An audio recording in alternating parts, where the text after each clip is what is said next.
Good evening and namaskar. It's such an honor to be here to inaugurate the 5th campus of the BITS group of institutions.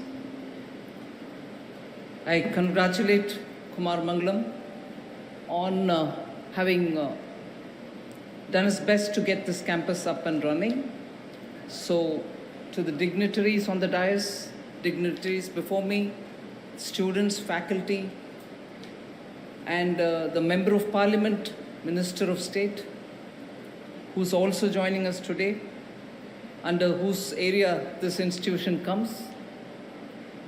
It's indeed an honor, I repeat, to be here marking the opening of the 5th campus, a campus which is going to specialize in management, in law, and also in design. You've had a tradition of excellence in education. BITS Pilani has always been a center which very many young people in India always aspire to be in. The wall which was showcased before me and is also there for all of us to see actually highlights why BITS is so special. You can have institutions and institutions where students can enroll, study, pass out, and also manage to excel in their fields. But to make available a very complex set of courses, but make it also market relevant. Give them the abilities and skills which are so required so that they can be readily recruited and be of value to the institutions to which they get recruited is something which is seen as a USP for BITS Pilani, and I agree that that is the reason why the way in which this institution has grown from strength to strength, and also much before the popular needs of the world came, students were aspiring and preparing to get into Pilani. I also understand that this is the first complete campus where hybrid learning is also possible. Today, with the national education policy, digitization, and also because of the way in which that can easily spread knowledge and also help in sharing thoughts, teaching learning methods. It's a good augury that this center, this set of institutions within this campus are going to be digitally enabled. About the alumni, a lot was said. I was quite impressed at the board which showed eminent leaders today who are all currently top of their fields as alumni, and the newer area of startups also getting a huge contribution from the alumni of BITS. So today, a growing India draws from its youth, the skilled youth who contribute to this growth. Therefore, an institution which started so early and which has grown from being just a pathshala to a wonderful institution where people long to study and whose 5th campus is here, with one campus outside which is in Dubai. I was impressed to look at the number of CEOs of the Fortune 500 companies who are all BITSians, 7,400 CEOs, all of whom who have come out of here. 3,300 of them all into academics, including as vice chancellors, directors, and heads of departments of various universities globally, and 600 professionals serving in civil services and Indian defense services. I wouldn't have believed this number. I wouldn't have believed people moving out of BITS would go into civil services, but I have one in my office, so I really can't pretend saying it. And I understand now Kumar Mangalam, representing him and speaking about him, said, "He's my mole in your office."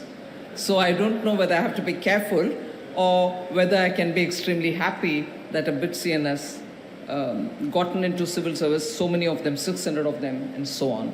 So the impact of a well-rounded education is such that different services, different domains benefit from their presence.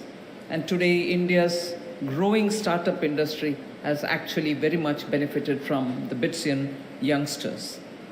And it was very immensely satisfying to know that 125 crores have been given as scholarships, not by the government, by in-house scholarships which have been done by the promoters.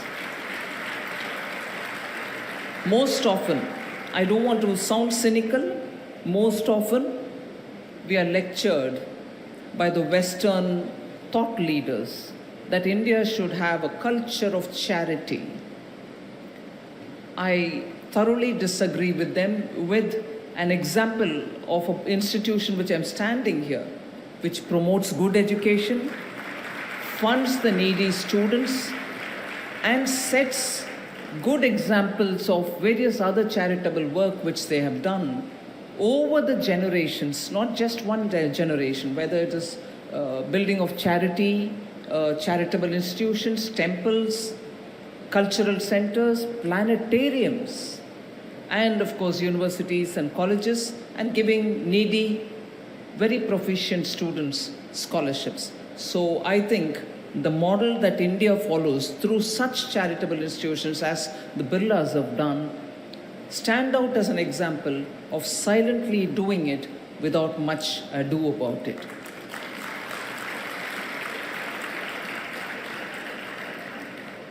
About the startups who have benefited from their education here, much has been said, but I was very impressed to know that 6,400 alumni have been founders or co-founders of several startups, and 13 unicorns have emerged from them and 2 decacorns. It's just not a believable record otherwise, but that is the speed with which you find many of the entrepreneurs trained here coming out and successfully standing out in the new era where businesses and entrepreneurships are receiving all the support from favorable policy and also favorable economy.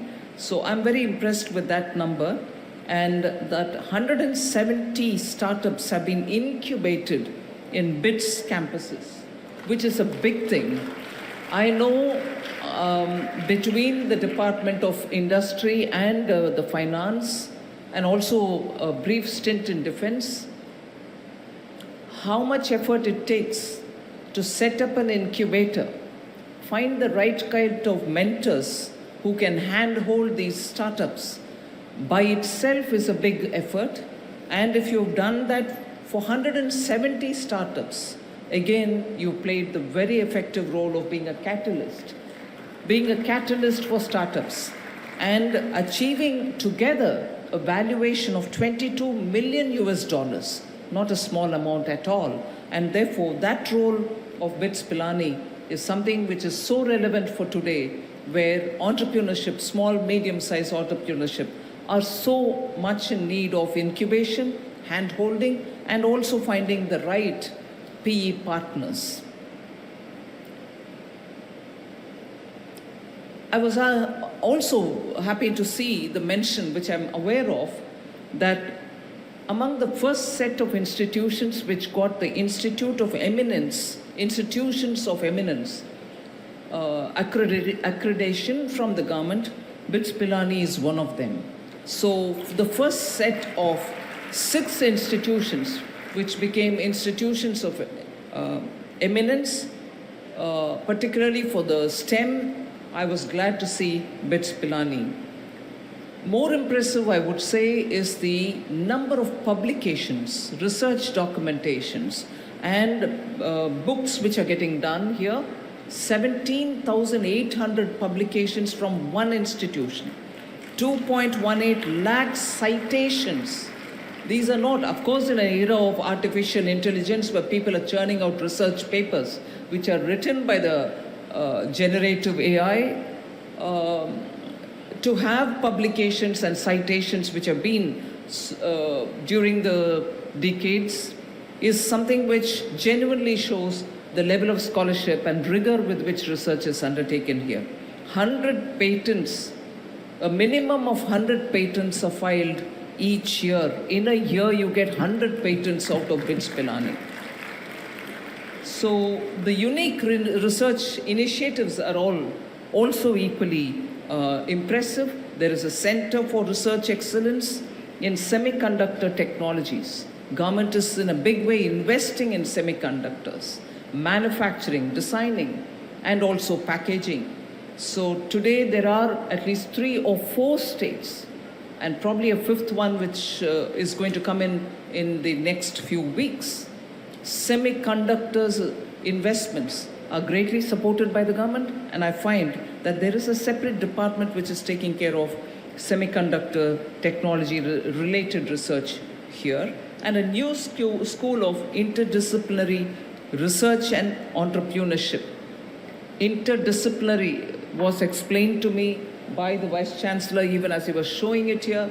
It's not related subject. It could be a completely different area of specialization which you permit in this institution, and therefore the person who comes out truly multidisciplinary and not just studying related studies and coming out as multidisciplinary. So that kind of stretching the curriculum to be able to give the maximum to a student who's got that talent in him, the skill in him, and also the aptitude in him for him to study diverse subjects, but yet draw a common line under it.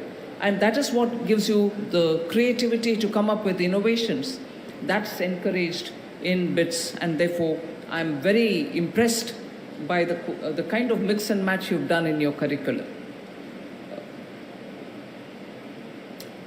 Innovate from India, innovate for India is the principle with which our government has worked. So innovation gets all the support, and we have also, in my latest budget, the vote on account budget, I had announced that there will be a corpus of 1 lakh crore given for the corpus for a special purpose vehicle which will be created by the government, which will be funding innovations and research and development activities.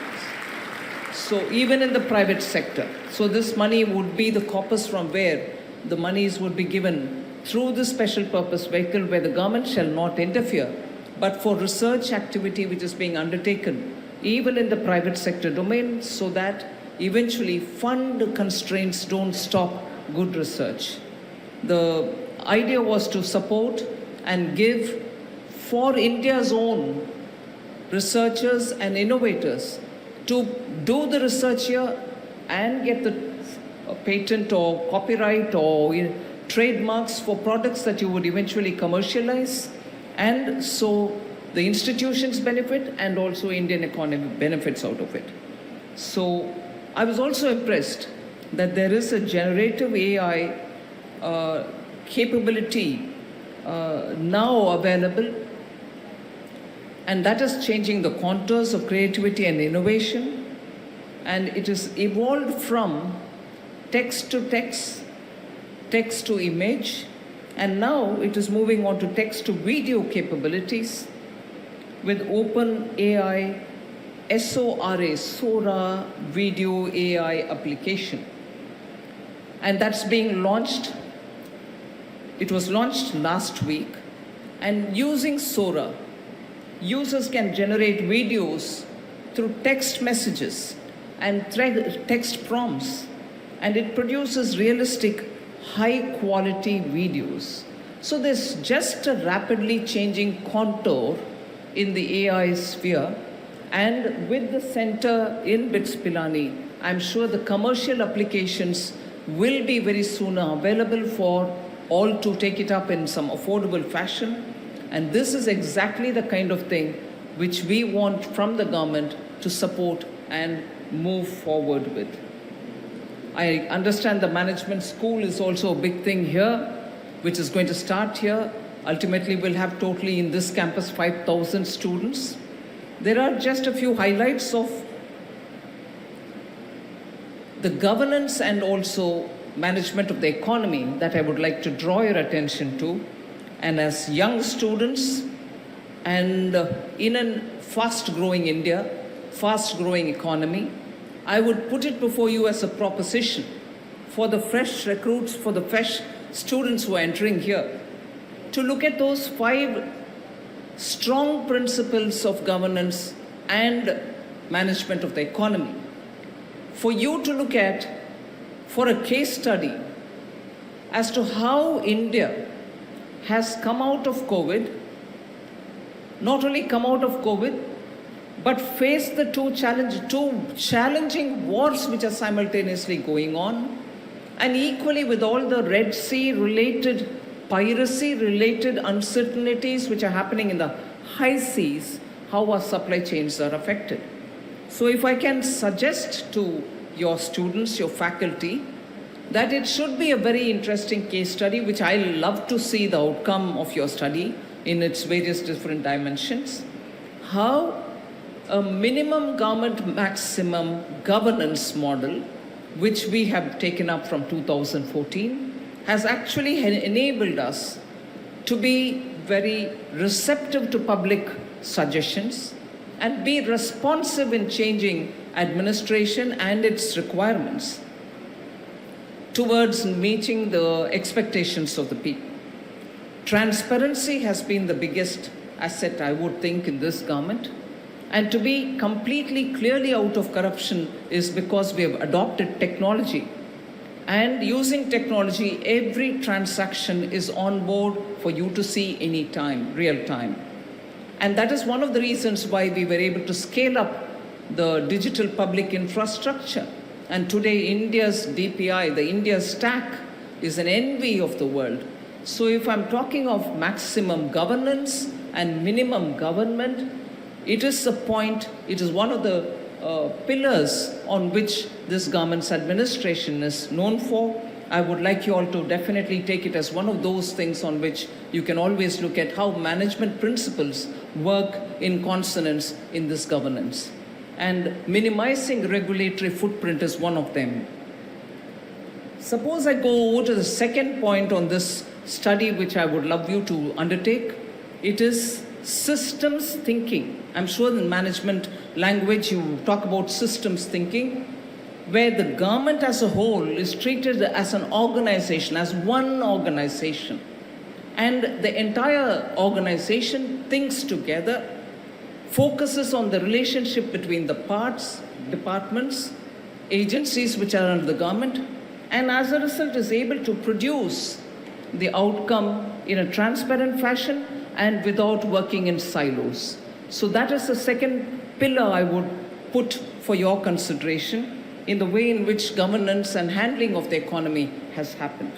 It improves efficiencies, emphasizes on interdepartmental coordination, interministerial collaboration, and no ball is thrown at somebody else's court and we don't lift our hands saying, that's it, I can't do anything more on it. We ensure that all departments are brought together.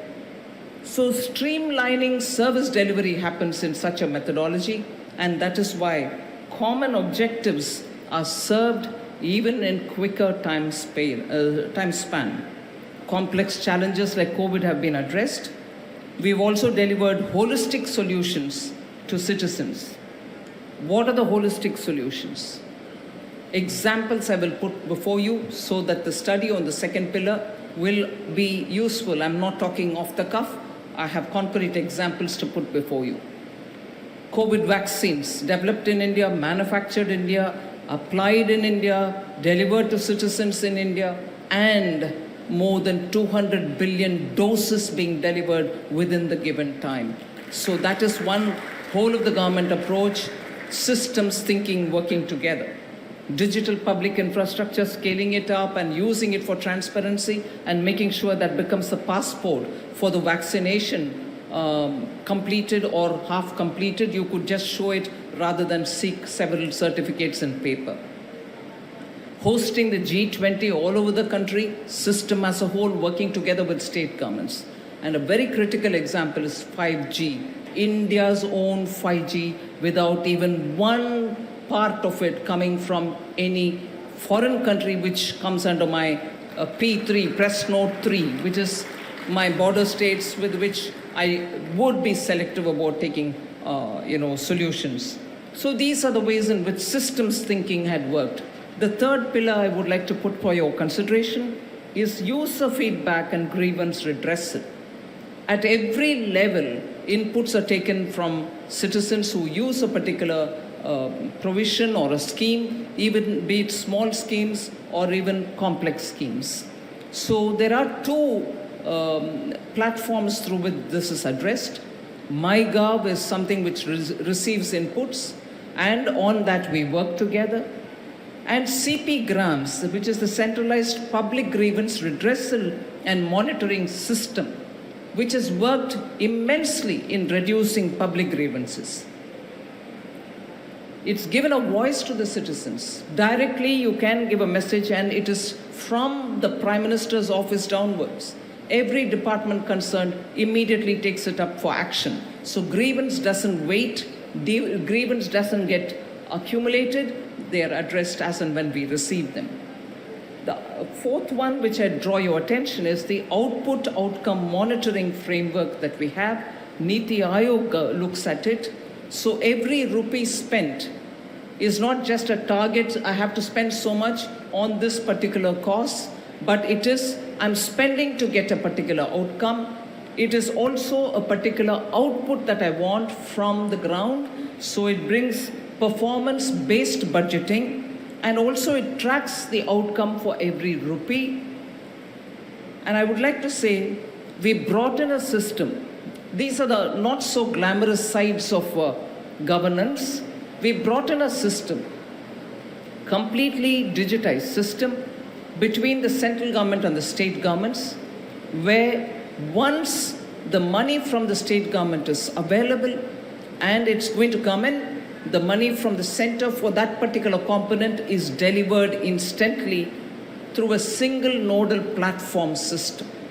So no money of the taxpayer remains parked and unutilized, and therefore you do not know how long it is going to get utilized.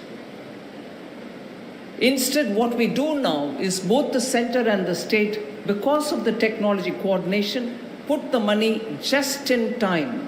It doesn't get wasted, nor does it sit and languish. It is just in time utilization of the taxpayers' money. And therefore, I think the kind of steps that we've taken, particularly in the finance ministry on this particular point, is to ensure taxpayers' money is utilized effectively and the outcome and output from it are monitored. And the last one, of course, this one has a developmental impact on government's efforts. Public accountability for every rupee is established. And just for your comprehension, this output outcome monitoring framework has been prepared for 67 ministries or departments. And it involves 600 of central government schemes and centrally sponsored schemes with 6,000 parameters. So it is technologically possible for us to assess each one of the parameter and make sure that the central schemes and the central sponsored schemes are really monitored for every rupee that is spent on them. If this is about the money and its value, I move to the fifth point, which can be a proposition for people to study, is the Japanese famous word kaizen. I hope I'm pronouncing it right, kaizen, which actually in Japan is a powerful philosophy and management principle. Kaizen is the art of continuous improvement through small but absolutely consistent steps. Whilst Prime Minister Modi would speak about transformational change, equally small and incremental steps in reaching common citizens, the Antyodaya, for the benefit of those who are literally in the last rung of the society is undertaken in the Kaizen mode.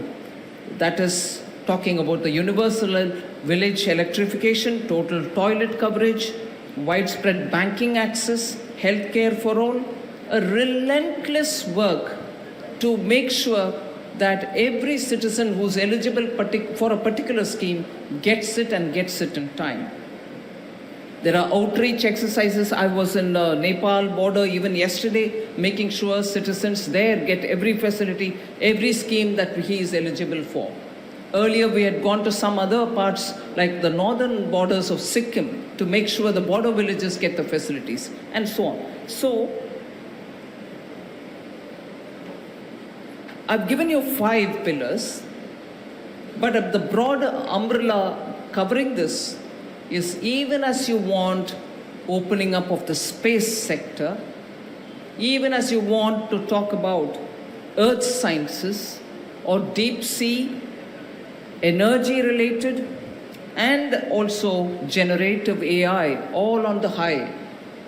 You're looking at the bottom where citizens don't get excluded, financial inclusion is made sure, their minimum empowerment steps are also taken, and in between is the link that has to be strengthened through better systems and logistics working for this country so that we can reach Vikasit Bharat of 2047.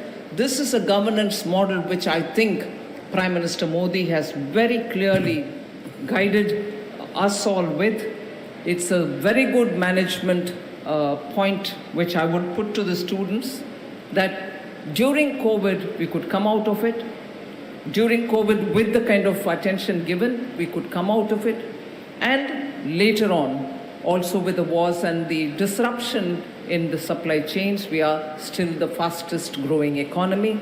This model of governance and this model of handling the Indian economy is worth studying, and I would put it before the management students of this institution to see if you want to look at it in greater depth. Since 2014, without taking much of your time, one new IIT or IIM is opened every year. Every week, one new university is built in India. Every third day, one Atal Tinkering Lab is opened. Every second day, one new college is being constructed. Every day, one new ITI is getting formed. 1.4 crore youth have been skilled under the Skill India mission.